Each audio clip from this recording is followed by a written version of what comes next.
ஆண்டவரும் இரட்சகருமாகிய இயேசு கிறிஸ்துவின் இனிய நாமத்தில் உங்களை யாவருக்கும் அன்பின் வாழ்த்துக்களை தெரிவித்துக் கொள்கிறேன். அருமையான தேவப்பிள்ளைகளே, இந்த நியூ டே நியூ ஹோப், புதிய நாள் புதிய நம்பிக்கை தின தியானத்தின் மூலமாய் இந்த பரிசுத்தமான ஓய்வு நாள் உங்களை சந்திப்பில் நான் மிகுந்த மகிழ்ச்சி அடைகிறேன். அல்லேலூயா. இன்றைக்கு கூட கர்த்தர் நமக்கு கொடுக்கிற ஆலோசனை என்ன?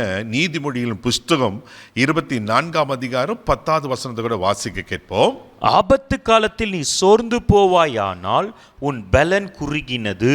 ஆமென். ஆபத்து காலத்துல நீ சோர்ந்து போவாயானால் உன் பலன் குறுகினதான். தேவப்பிள்ளைகள, ஆபத்துகள் வரும்போது, ஒரு பிரச்சனை வரும்போது, ஒரு போராட்டம் வரும்போது மனுஷனுடைய இயல்பு என்ன? அப்படியே சோர்ந்து போயிடுவாங்க.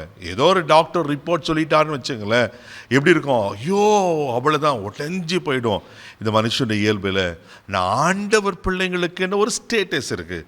ஆண்டவர் பிள்ளைங்கள் எப்படி இருக்கணுமா? ஆபத்து வந்தாலும் சோர்ந்து போகக்கூடாது. ஹல்லேலூயா. ஆபத்து காலத்தில் என்னை நோக்கி கூப்பிடு, நான் உன்னை விடுவிப்பேன், நீ என்னை மகிமைப்படுத்துவாய். அப்படி தானே ஆண்டவர் சொல்லியிருக்கிறார். தேவப்பிள்ளையில, ஆபத்தை கண்டு நம்ம அலறி போகிறவர்கள் நாமும் கிடையாது. ஆபத்தில் நம்ம தைரியமாக நின்று ஆண்டவரை துதிக்கிறவர் தான் நம்ம. ஹல்லேலூயா. ஆபத்து வருதா, கர்த்தர் என்னோடு கூட இருக்கிறார், கர்த்தர் எனக்கு வந்த தீமையை நன்மையை மாற்றுவார், அவர் என்னை பலப்படுத்துவார், என்னை பலப்படுத்துகிற கிறிஸ்துவினாலே எல்லாவற்றையும் செய்ய எனக்கு பலன் உண்டு என்று ஒரு விசுவாச அறிக்கை செய்கிறவர்கள் தான் தேவனுடைய பிள்ளைகள். அல்லேலூயா. அப்போ ஆபத்து காலத்தில் சோர்ந்து போகக்கூடாதுங்களா? தேவ பிள்ளைகளை, ஏசாயா தீர்க்கதரிசன புஸ்தகம் 40ஆம் அதிகாரம் 29வது வசனம் என்ன சொல்லுதுன்னா வாசிக்க கேட்போம். சோர்ந்து போகிறவருக்கு அவர் பலன் கொடுத்து சத்துவம் இல்லாதவனுக்கு சத்துவத்தை பெருக பண்ணுகிறார். அப்படி ஒருவேளை நம்ம சோர்ந்து போயிட்டோன்னா நம்ம சோர்விலே கர்த்தர் விடுகிறவர்கள. தேவப்பிள்ளையில, ஆண்டவர் எவ்வளோ நல்லவரில் சோர்ந்து போறவனுக்கு பலன் கொடுத்து. ஹல்லேலூயா. ஆமென். அப்பளை பலப்படுத்தி மறுபடியும் உற்சாகப்படுத்தி எழுப்பி நீ எழும்பு அப்படின்னு சொல்லி நம்மளை உற்சாகப்படுத்துகிறது தான் ஆண்டவர். எலியாவை நம்ம நன்கு அறிந்திருக்கிறோம். எலியா ஒரு வல்லமையான தேவ மனுஷன், வல்லமையான தீர்க்கதரிசி. தேவப்பிள்ளையில, என் வாக்கின்படி வானத்தில் பனியும் மழையும் பெய்யாதுன்னு சொன்னார். 3 வருஷம் 6 மாதம் மழை பெய்யலை. மறுபடியும் சொல்றாரு, மழை பெய்யுது. ஹல்லேலூயா. எப்படிப்பட்ட வல்லமை பாருங்க. தேவப்பிள்ளையில, அது மாத்திரம் இல்லாமல் எத்தனை அற்புதங்களை எலியா செய்திருக்கிறார். மரித்து போன சிறு பையனை உயிரோடு எழுப்பவில்லையா? ஹல்லேலூயா. மாவும் எண்ணெயும் குறையாதுன்னு குறையில, பஞ்சகால தீர்ற மட்டும் அவளுக்கு கிடைச்சது அல்லவா?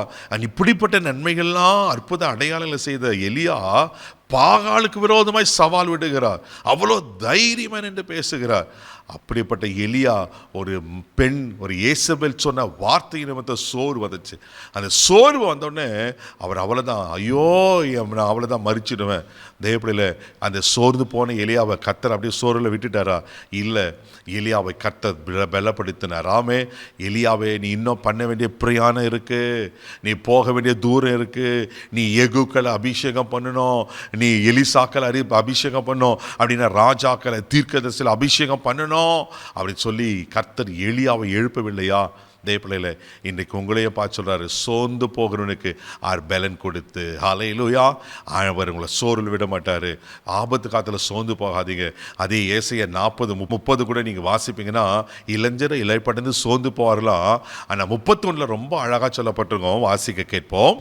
கர்த்தருக்கு காத்திருக்கிறவளோ புது பலன் அடைந்து கழுகுகளைப் போல செட்டைகளை அடித்து எழும்புவார்கள். அவர்கள் ஓடினாலும் இலைப்படையார்கள், நடந்தாலும் சோர்ந்து போகார்கள். ஆமே, இதுதாங்க சீக்கிரம். கர்த்தருக்கு காத்திருக்கிறவளோ புது பலன் அடைந்து. சோறு வருதா, ஆபத்து காலத்தில் ஆபத்து வருதா, உபத்திரம் வருதா, போராட்டம் வருதா, தேவப்பிள்ளையில் சோர்ந்து போகாதீங்க.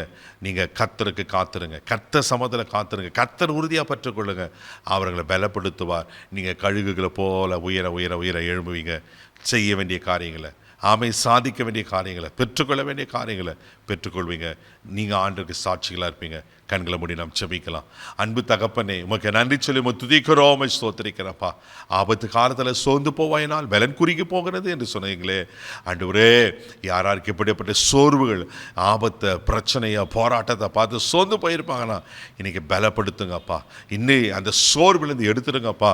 எலியாவை தட்டி எழுப்பி நீ பண்ண வேண்டிய பிரயாணம் இன்னும் இருக்குன்னு சொல்லி அன்றே எலியாவை உற்சாகப்படுத்தின கருத்து இன்னைக்கு எங்களையும் உற்சாகப்படுத்தும்படியாக ஜெபிக்கிறேன்ப்பா. ஆண்டவரே, இந்த ஆபத்தில் உங்கள் சமூகத்தில் காத்திருந்து பலனடைய கர்த்தர் உதவிச்சிங்க. எல்லா விதமான ஆபத்துகளுக்கும் எங்களை விலக்கி காத்துக்கொள்ளுங்க. ஆண்டவரே, எங்களை பலப்படுத்தி எங்களுக்கு சகாயம் பண்ணும்படியாக ஜெபிக்கிறேன். நீங்கள் அப்படி செஞ்சிட்டீங்க, அதற்கு ஸ்தோத்திரம். இயேசுவின் மூலம் ஜெபக்கெல்லாம் பிதாவே, ஆமென். சோர்ந்து போகாதீங்க. கர்த்தர் உங்களோடு இருக்கிற தைரியமாக போங்க. God bless you.